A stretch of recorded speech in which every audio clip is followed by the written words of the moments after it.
seminar on things to go bump in the night, dreams, visions, and sort of remote viewing while you sleep, if I can borrow your phrase. So it's going to be a whole day on how to get in contact with the soul mind, the Akashic records, and to explain visitations, maybe a visit from a celestial being or an angel, and how to interpret your dreams and visions so you get to sort of listen in on the universal language, which is pictures, the language of the soul. And that's the Holiday Inn on Carlton Street in Toronto? That's right, 30 Carlton Street at Yonge, and it's where we've been going for 20 years now. And what time? And this will be 10:30 in the morning till 5 p.m. And it's a whole day, jam-packed with information, and also taking personal questions from everybody in the audience. And we'll be discussing, things like, what does it mean when you're, walking up a set of stairs? That means success, step by step. What does it mean when you're nude and running around in a park? It means that the truth is being exposed about yourself or something. What does it mean if you're on a railroad track? It means you're on track. Whatever you're doing is going to be successful. So dream interpretation, that is something that's going to be very popular, I'm sure. Direct us to a website where they can get more information or order tickets. My whole name, DouglasJamesCottrell.com. And I think they can go to your website, too, and hook up with me, can they not? They can. We're going to be in Oshawa. I had some people from Europe asking about this just today, as a matter of fact. You might see some people from Spain popping over. Excellent. There's a lot of interest in it, and I know the last time you did your event in Oshawa, it was very well received. You had some wonderful speakers, and this time I think you're going to outdo yourself with some of the great people you have there. Well, I appreciate it, Douglas, and thanks for checking in. I hope I've been giving out the right website. It's followthetruth.tv, right? That's the one, my friend. Thank you so much. Didn't want to send somebody someplace else. All right. By the way, just a closing comment. There's a lot of interest in Europe about chemtrails. Serious people are doing studies. They believe a lot of people are becoming ill or sick with the quote-unquote flu because of the amount of chemtrails or contrails out there. So there's a huge organization. They're trying to get the government to do something about it. All right, Douglas. Thank you, my friend. Okay, pleasure talking with you. Dr. Douglas James Cottrell, Canada's Edgar Cayce. And speaking of chemtrails, we are now joined by Elana Freeland, the author of Chemtrails, HAARP, and the Full Spectrum Dominance of Planet Earth. Hello, Elana. How are you? Hi, Richard. Can you hear me? I can't see you. I don't know if I'm supposed to see something. That's all right. I think we lost the HOA connection, the Hangout on Earth, but the Hangout on Air, rather. But we can hear you, and we're glad that we finally connected with you. Yes, I had a very strange little drama here, but I'm back. All right, we're glad to have you. Now, let's just mention very quickly, you're coming to Toronto on April the 18th, University of Toronto. And our good friends Patrick and Kadena at Conspiracy Culture are putting that together. And people can go to their website for more information, conspiracyculture.com. Again, it's Elana Freeland, and it's Chemtrails, HAARP, and the Full Spectrum Dominance of Planet Earth. Now, you've taken this whole chemtrail thing, I think, in a whole level further than most people. Most people, they look up in the sky, they see these strange, persistent contrails, and think, okay, what are they spraying, and does it have to do with forestalling global warming? Is it population control? Are they just trying to control the weather, create droughts? I mean, yes, I guess that's all part of it, but you've taken it to a different level. This has to do with, as you say, this full spectrum dominance. It's about almost literally tapping into, our cellular level, our DNA, to control us in this manner. Explain. Well, the term full spectrum dominance, I borrowed that from the U.S. military doctrine of full spectrum dominance. And I see that term two ways. One is certainly the electromagnetic spectrum. They want full control of the electromagnetic spectrum. This will be remembered as the age of electromagnetics. And then there's the other level, full spectrum dominance, whereby all of life is now being militarized. And I think that's what you mean, that I've taken it to a whole other level. I'm bringing in the one thing that is missing from all the dialogues that I hear of geoengineering, climate change, extreme weather, etc. There is never one mention of any military agendas having to do with any of this, which should be raising red flags to everyone who's listening to the ongoing dialogue as we will be heading toward the final conference, the UN conference on climate change in Paris in December 2015. And I try in the book to present what leaped out at me as I researched the book, the 7 agendas of that are military in nature behind all of this. And I attempted to prove that. I think that Jerry Smith had written 2 books. He wrote a book on HAARP, and he also wrote one on weather warfare. Yes, he did. And I looked over Jerry's material, and yes, he certainly saw a connection between chemtrails and HAARP technology. I don't say HAARP anymore because that installation up in Gakona, Alaska, is changing hands right now and is being retooled. But what I do mean, and I'm continuing to use the term HAARP, is HAARP technology, which is all the way around the world now. And I've already begun the next book, which will be on the space fence. And the space fence is actually the culmination of the old SDI program under Reagan and Cheney. That would be, and George H.W. Bush. That would be the Strategic Defense Initiative, or as we like to call it, the Star Wars technology. Explain how the chemtrails and the spraying of aluminum particulates and strontium and barium and so forth into the atmosphere, how that works in conjunction with HAARP-like technology to sort of tap into our bodies and our brains. Well, consider how the chemtrails are coming out, and of course there are arguments about that. Jim Lee at climateviewer.com, he sees it that the JP8 fuel has additives in it now, and that what we're seeing are those additives. Then there are the people who say it's just chemtrails coming out, different pipes, different system on the jets. And then there are people like me who believe it's probably both and instead of either or. And when this comes out of a jet, it is already loaded with nanoparticulates of various metals that are highly conductive, and polymers, and piggybacked onto the polymers are a variety of biological experiments.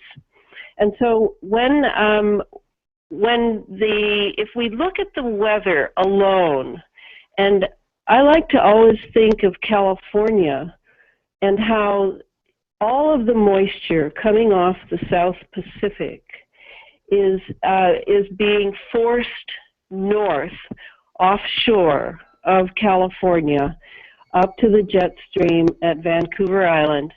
Then the jet stream is loaded up with that moisture, and that moisture is taken east and south. And in order to do that, you've got to have lots of nanoparticulates of conductive metals that you're laying along the coast, north-south, in order to make a channel, a tube going north, and then you send that radio frequency along that, and that will send that weather system in that direction. So if they want a drought in one area, they can do that. If they want to, a high pressure system somewhere else or rain somewhere else, they can do it all. They're controlling the weather. We'll take a time out, Elana. We'll come back and continue to discuss the full dominance spectrum, chemtrails and HAARP with Elana Freeland, right here on The Conspiracy Show. My name is Richard Serrett. Stay with us. Corporations, governments, and sometimes entire civilizations, what goes up must come down. And it lands on The Conspiracy Show with Richard Serrett from Zoomer Radio, AM 740. Chemtrails, geo-engineered weather, eyes in the sky. It's here and it's happening. But why? Have your questions answered as Conspiracy Culture and Bye Bye Blue Sky present an evening with Elana Freeland, author of Chemtrails, HAARP, and the Full Spectrum Dominance of Planet Earth, Saturday, April 18th at U of T. Search conspiracyculture.com for important ticket information. You're not in Kansas anymore, Dorothy. This is something sinister. Visit Markham Furniture, the home of the best sofa in town, and discover a level of quality, service, and affordability you've never experienced before. At Markham Furniture, every piece of furniture is built to perfection in our factory and sold directly to our discerning clients. Any sofa can be made in any choice of fabric and leather and in any size to suit the largest home or smallest condo. Visit our Toronto showroom at 115 Ronald Avenue, the Markham showroom at 1020 Denison Street, or online at markhamfurniture.com. Remember when you couldn't shop on a Sunday and family would actually have a conversation? Well, times have changed. The pace has quickened, but I'm happy to report that the Sunday conversation is just as warm and friendly as it was back then. I'm Murray Siegel, inviting you to share in the music that we love and the information we need on Sunday Showcase, a lifestyle tradition for more than 20 years. Sunday Showcase, live on the new AM 740, Sundays from 11 to noon. The world is being pulled over your eyes. This is The Conspiracy Show with Richard Serrett from Zoomer Radio, AM 740. To reach Richard, call 416-360-0740 or toll free at 1-866-740-4740. Elana Freeland is here, sifting through the confusion surrounding chemtrails versus contrails and how extreme weather is being geo-engineered to enrich disaster capitalists and intimidate nations. And she will be here in Toronto, the University of Toronto, on Saturday, April the 18th. And for more information, visit conspiracyculture.com. Now, this idea of geoengineering, and scientists they're sort of setting us up. They're acclimatizing us to this idea. I believe that it's already underway, but they're saying, well, maybe at some time in the future we're going to need to geoengineer in order to forestall global warming. Do you then believe, Elana, that, and I believe this, that the whole climate change or the global warming idea was created, maybe through the Club of Rome or something like that, in order to offer the cure, which is this geoengineering? Well, I think you're right that it's already begun. We're 15 years now into what used to be called Project Cloverleaf, and I think that the problem I foresee is that these, as you notice, they've really increased the pace of so-called debate in the mainstream media. But there's really only two positions. One, either you're a nutcase and you don't think there is any climate change, or you think that we have to do something drastic in order to help our atmosphere out at the same time that we're reaching deep into our pockets to pay carbon taxes. And this either or is, as you know, the Hegelian dialect. I think it's a really good way to look at, if you can control the dialogue, you can control the outcome. Create the disease in order to offer the cure. What we're heading toward is the Trojan horse. I hate to overuse that term, but I love it. The Trojan horse of climate change. It'll be wheeled through the gates of civilization as the globalists take command in a world government, in a more direct world governance way, a more overt world governance way, through blackmailing and muscling nations regarding their guilt over their climate, and they can then send this covert control over the weather. They can then send weather to anyone who's not obeying the edicts being passed down from the Council on Foreign Relations and the Bilderbergs and all, etc. So I see this as the arrival at what they have been heading toward. I think this whole 15 years, and this is all conjecture based on my research and thinking, I think that this whole 15 years has been getting it all set up, getting the glitches worked out. Sometimes we saw weather that went too far. Sometimes we saw illness in populations going too far at the beginning when they started doing the chemtrails. So they've tweaked this and tweaked that and had enough experiments in the weather engineering as well as the biologicals as well as electromagnetic experiments that they now feel confident that they can go forward and take charge in a more overt, in-your-face way. And that's how I see what's coming up. I mean, there's a conference going on every month. So there was one in San Jose several weeks ago. Recently it was at Cambridge University in the UK. So one after another, boom, boom, boom. And meanwhile, the scientists who speak up are being marginalized, they're being ridiculed. And of course, the chemtrails movement, which is really the only public outcry going on, is ridiculed. And the irony, Richard, is that term chemtrails is straight from the U.S. Air Force Academy. I mean, that's a military term that they had, but they've made it into a joke and a conspiracy theory. All I have to do is say those two words, say chemtrails here where I live, and people all smirk at me. So it's been very successful, the control of the public debate and the ridiculing of those who are actually the Cassandras of the day speaking out. They know what's coming. And will it be the same geoengineering program? No, I think it'll be much more. But at least this is in place, and they can go from here. Yeah. Now you're saying that this weather control, weather warfare, being used to intimidate nations. So give me a for instance. Let's say that a hurricane, and we have in the recent past seen hurricanes in places where we normally don't get hurricanes, which to me is a signal that there's something being manufactured. But and tornadoes, right? Yeah. But are these countries, are these nation states unleashing these weather systems against one another? Whether it's a drought, whether it's a wildfire, is that how it's being waged, war now? Well, I think there is weather warfare going on, but I don't think everyone who can do it is a participant. I think some people are more sane, more civilized than the American military. Right away, I think of Iran. Iran is being pressured with drought.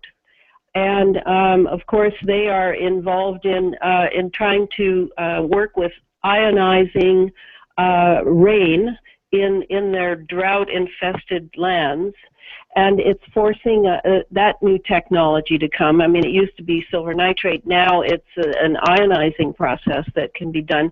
But again, you need a weather system rolling in to make it work for you. And if the powers that be are keeping that weather system from coming to your nation, then it could be that you're going to be hard-pressed to stand up and be counted against this latest technology of empirism, is how I see it. So, take Russia, for example. Russia has the same technology, this sophisticated technology, and yet Russia is choosing to go about this in a different way. All right, Elana, I got to jump in here. We'll take a timeout, come back, and continue to discuss chemtrails, HAARP, and the full spectrum dominance with Elana Freeland right here on The Conspiracy Show. Stay with us. This is no place for the naive or the faint-hearted. The Conspiracy Show with Richard Serrett from Zoomer Radio, AM 740. Coming up on the next Gold Hawk Fights Back. Opening a new front in the war against wind turbines. There is a little-known federal law that could be an effective weapon to protect people suffering health effects. Gold Hawk Fights Back for you, 11 to 1. Get involved daily on Zoomer Radio. Drive on, James. All this month, Kia is out to prove you don't need a chauffeur to say, drive on. Simply drive in to Kia of Hamilton during the Kia Drive On sales event and drive away in a 2015 Sorento LX front-wheel drive with room to seat you and the family help comfortably. Finance for 84 months at 0% interest for a low bi-weekly payment of $159, HST included. Details at Kia of Hamilton. Kia, the power to surprise. I'm Dr. Ron Nussbaum from Back Clinics of Canada. If you still suffer from bulging, herniated, or degenerative disc-related back or neck pain, listen to this. When my back pain started to get really bad, I felt devastated because not being able to sleep was making me very cranky. I'm normally a happy person. Now I feel just absolutely fantastic. For your free consultation, call 877-PAIN-FREE. Call 877-PAIN-FREE. That's 877-PAIN-FREE or backclinicsofcanada.ca. Where there's smoke, there's The Conspiracy Show with Richard Serrett from Zoomer Radio, AM 740. Elana Freeland stays with us and received this email from Ryan, and he doesn't want his last name used. But Elana, he's wondering about chemtrail webs that fall from the sky. Are you familiar with chemtrail webs? Oh, yes, yes. And those are, in general, I would say those are polymers, and some of them are melting and might end up being all over a bush or a tree.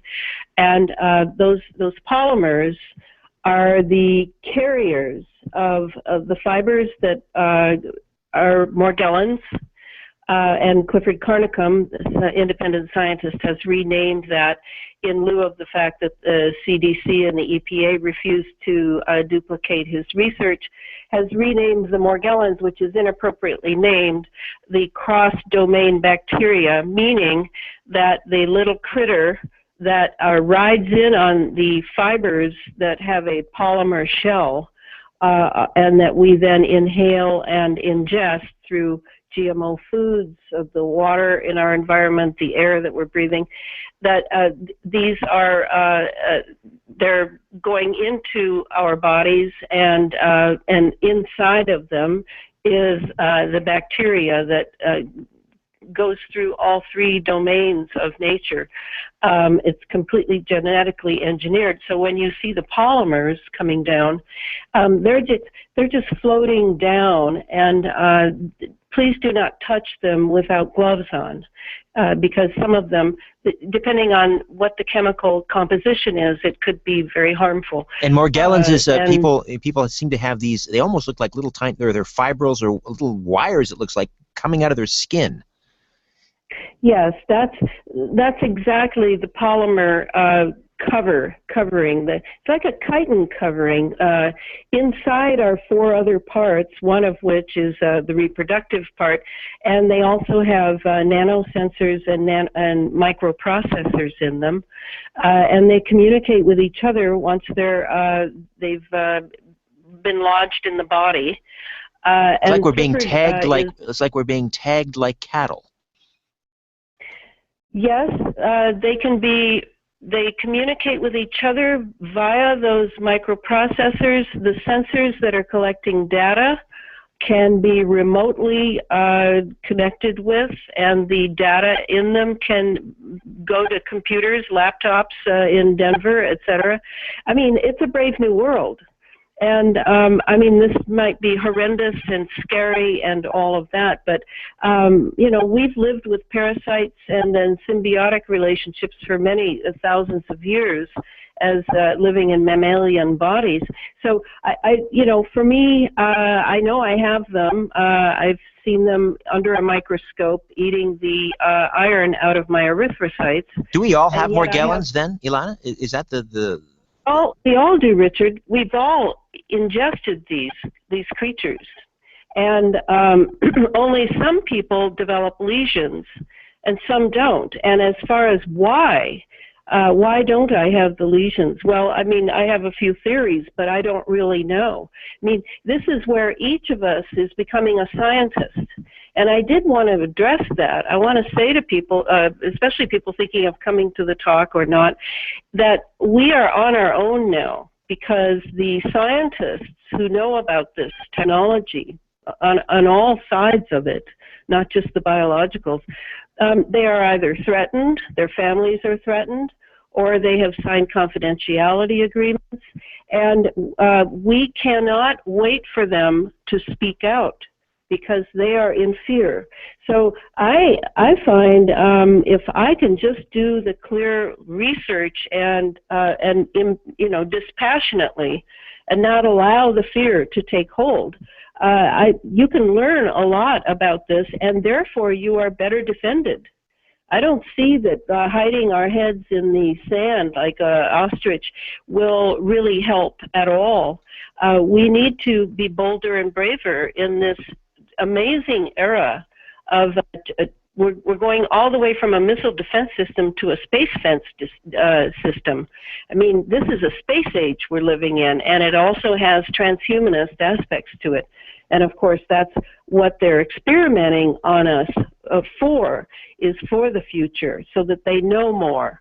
And they're very interested in how certain people, I mean, if you go to the doctor, they'll send you down the hall and you tell them about the lesions and about these little wiry things sticking their heads out. And they have black, red, and blue heads, each one having a different function, each one genetically engineered for a different function. They'll send you down the hall without having taken a sample at all to the psychiatric ward, and you'll be, it'll go on your record that you have delusional parasitosis. I mean, this is a very contrived, and people say, oh, how could they keep this secret? Well, the best way to keep a secret is out in the open, because people are so brain dead now from their TVs and their iPhones and their texting and the bad food they've been eating for 50 years. So, there's very little apology and very little need to be covert anymore. I think we're going to see the day when it's all admitted, but in a language that you're going to have to learn how to read. It's not going to be exactly as I'm saying it. Let me go back sorry, excuse me, Elana. I want to go back to Ryan's email here, because he makes a very good point. In order, maybe to wake people up, if we were to present them with evidence this way. He writes, someone needs to create a wide-angle, time-lapse video of a clear blue sky, and then chemtrails being sprayed, and then show them clearly seeding, creating clouds that spread out and fill the sky. He says, that's the proof we need. Has anyone ever put together a video like that? Absolutely. Oh, in fact, I recommend that people ask to join. It's a private group, a Facebook group that I've formed around my book. Just ask to join. And it's called ELANA FREELAND, Chemtrails, HAARP, and the Full Spectrum. And I have amazing people sending in videos. I mean, there are thousands of people who now are awake. And they are, at this point, they're going through their different phases. Their phases are not in lockstep with mine. They're looking at the sky, and they're studying the sky, and they've got their cameras out, and they are going to it. And they send me a lot, and there are a lot of excellent sites, not just mine. But I really, I've seen that. I've seen that video several times, and it's like, Ryan, you can lead a horse to water, but you cannot make them drink. And in that case, you can show people these things, but in a way, it's so unreal to them because it's on a cosmic scale. It's not like the guy next door is bothering you. This is in the sky. This is going on. They're redefining clouds. They're putting things in kids' textbooks now. They're naming new clouds. I mean, my favorite is cemtrails-versus-contrails. So, everything is being re-engineered for our perception. This is what Brzezinski meant by perception management. We are being managed. You mentioned the clouds. You mentioned the clouds. And you realize what's going on. You mentioned the clouds, and I remember as a kid seeing those huge cumulus clouds that would come before a major thunderstorm. I rarely see those anymore. They're not these natural looking puffy clouds. It's just that constant gray haze. Well, I'm out here in the Pacific Northwest, and I'm seeing something different from what you're seeing, because I'm living on the West Coast where the weather is being made by the U.S. Navy, and we call it the Pineapple Express, and it's South Pacific moisture taken hold of via radio frequency, radar, SBX. There are all sorts of instruments, not counting, I don't even need to talk about the HAARP Gakona installation. Don't need that now for this. And that weather, I see cumulus, but it's coming in from the west. And then I see a hazy, very thin cloud, white, gray, various layers. You're looking from the bottom at about at least 6 or 7 layers that have been laid above your head. And I can tell now, after looking, I can tell the difference between natural cloud structures, of which there are very few, and the artificial cloud structures. What type of planes are spraying? They used to say they were the Hercules transport planes. What planes are responsible for the spraying? It doesn't really matter anymore, because all of them are being used. The commercial airlines, they're picking up a few extra bucks by having it. They have drones up there that are laying the trails. Used to be C-130s, when Evergreen Airlines was still going, which is a CIA outfit. That's closed down now. I mean, they're moving toward a different system now, whereby you will not be able to see those trails much longer. They will be invisible to the eye down here. It's an additive in the fuel. They will still form clouds. Where are the whistleblowers? Where are the people that are responsible? Okay, so let's say it's not a case of loading these big drums of this concoction onto the back of a Hercules transport plane. That we would know. We could track that. Someone could be a whistleblower and say, I did that. But somebody somewhere, you would think, would be willing to speak out about this. Their conscience would mitigate against doing this any longer. Where are the whistleblowers? Well, I think it's conscience versus fear.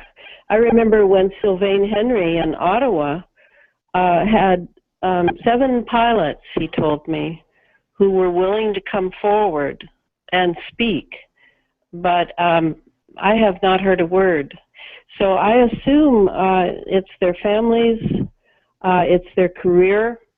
I don't know. I know William Binney came forward a while back, and now and then people come forward, but that's what I'm saying to people. We cannot wait for that. We need to study. We need to understand our condition, so that we can prepare our children and our grandchildren, because this is not going to go away right away. I mean, everyone who comes to my site, that's of course the first thing on their mind. How do we stop this? When can we stop this? We've got to stop this. Well, I'm certainly in agreement. I mean, Alexandra Hunter is now looking into the legal aspects in her state of Arizona. We just heard that in Rhode Island, a lawsuit has been brought against the federal government by a town in Rhode Island regarding under the pollution clause. I mean, anyone who has a good idea, this is a time to use it, because we are busy learning our condition and taking care of our immune system, so that we don't grow ill, so that, if indeed it has to do with the lesions, so that we don't get so sick with Morgellons. And meanwhile, how can we stop this now? Is it only going to be that we're going to have to learn to live with this? I really don't know the answer to that question, but I do know that I will not stop working on this. I will keep going because, to me, I'm familiar with all the issues that are going on, and there are some very important ones, but the air we breathe and the water we drink and the soil that is being so alkalinized that trees are dying and plants will not grow. We really need to look at this chemical, biological warfare that is raining down on us from the sky. All right, and Elana, I gotta say this new. It isn't. I'm out of time, unfortunately, but people can read the book. It's Chemtrails, HAARP, and the Full Spectrum Dominance of Planet Earth. And, of course, you're coming to the University of Toronto Saturday, April the 18th. For more information, conspiracyculture.com. Thanks, Elana. Thanks, Richard, for having me. My pleasure. My thanks to Tim Spreen, Albert Vinzel, and our new intern, Eric Ames. Back next week with a brand new show, including Planet X. In the meantime, don't be afraid. There's nothing concealed that won't be revealed, nothing hidden that won't be made known. What you hear in the dark, speak in the light. What I say in a whisper, proclaim from the housetops. Move over, Aphrodite. I'm coming home. Good night.